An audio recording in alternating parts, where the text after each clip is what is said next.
Assalamualaikum warahmatullahi wabarakatuh.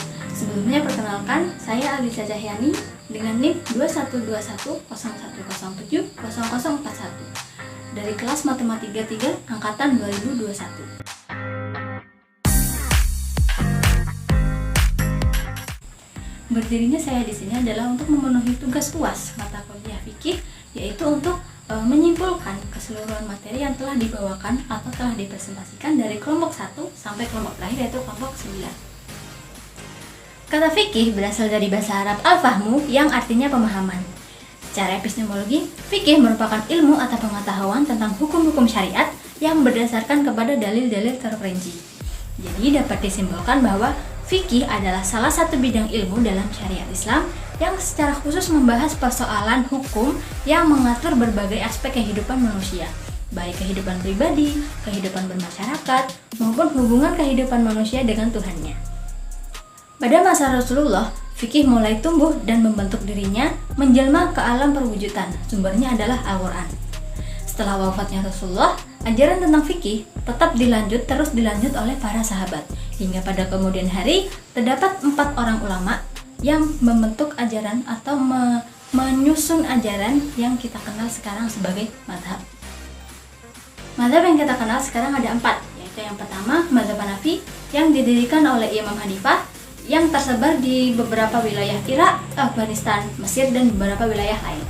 Kemudian terdapat Imam Malik yang mendirikan mazhab Maliki yang memiliki persebaran di beberapa wilayah negara Afrika Barat dan Afrika Utara.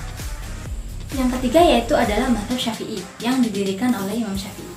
Mazhab ini memiliki penganut atau pengikut paling besar dan paling banyak, yaitu sekitar kurang lebih 25% umat muslim di dunia mengikuti ajaran mazhab Syafi'i, yang mana salah satunya adalah dari negara Indonesia.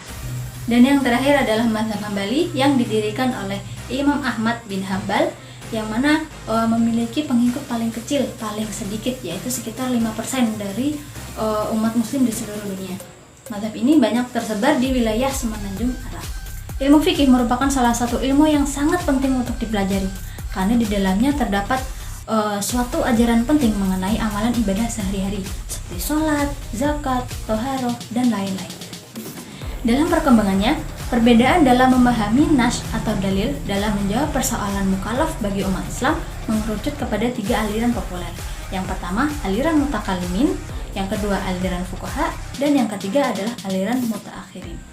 Kemudian terdapat aliran-aliran dalam usul fikih yang berkaitan antara proses serta hasil hukumnya, karena usul fikih merupakan ilmu dasar dalam menentukan hukum. Perbedaan antara ilmu fikih dan usul fikih yaitu jika ilmu fikih adalah ilmu yang mengajarkan tentang hukum dalam hal perbuatan, sedangkan usul fikih adalah suatu ilmu yang mengajarkan tentang metode dan proses dalam menemukan hukum. Sumber hukum dalam Islam itu ada yang sudah disepakati oleh para ulama, yaitu Al-Quran, Sunnah, Ijma, dan Qiyas. Sumber hukum yang ini disebut dengan muttafaq. Kemudian ada juga sumber hukum yang masih diperselisihkan oleh para ulama. Beberapa diantaranya adalah istihsan, maslahah mursalah, istishab, dan yang lain sebagainya. Sedangkan sumber hukum yang ini disebut dengan mukhtalaf. Kemudian terdapat materi dari salah satu kelompok yang mengatakan bahwa fikih merupakan pengetahuan yang diperoleh dari sejumlah hukum syariat yang bersifat cabang, yang mana nantinya akan dijadikan landasan dalam hal amal perbuatan. Inilah sebabnya kenapa fikih dan syariat itu saling berkaitan, karena pada dasarnya fikih itu akan selalu bersesuaian dengan syariat. Salah satu ilmu yang diajarkan dalam fikih adalah hukum riba. Riba pada hakikatnya adalah pemaksaan suatu tambahan atas debitur yang melarat. Pengertian riba menurut para fuqaha adalah pengambilan tambahan dari harta pokok atau modal secara batil, baik dalam hutang piutang maupun jual beli. Dalam Islam sangat jelas bahwa Islam itu menentang dengan keras adanya hukum riba. Hal ini juga telah dijelaskan dalam dalil Al-Quran, karena pada dasarnya riba ini sangat bertentangan dengan prinsip-prinsip ajaran Islam. Sekian hasil materi yang dapat saya simpulkan. Kurang lebihnya mohon maaf karena saya juga masih belajar.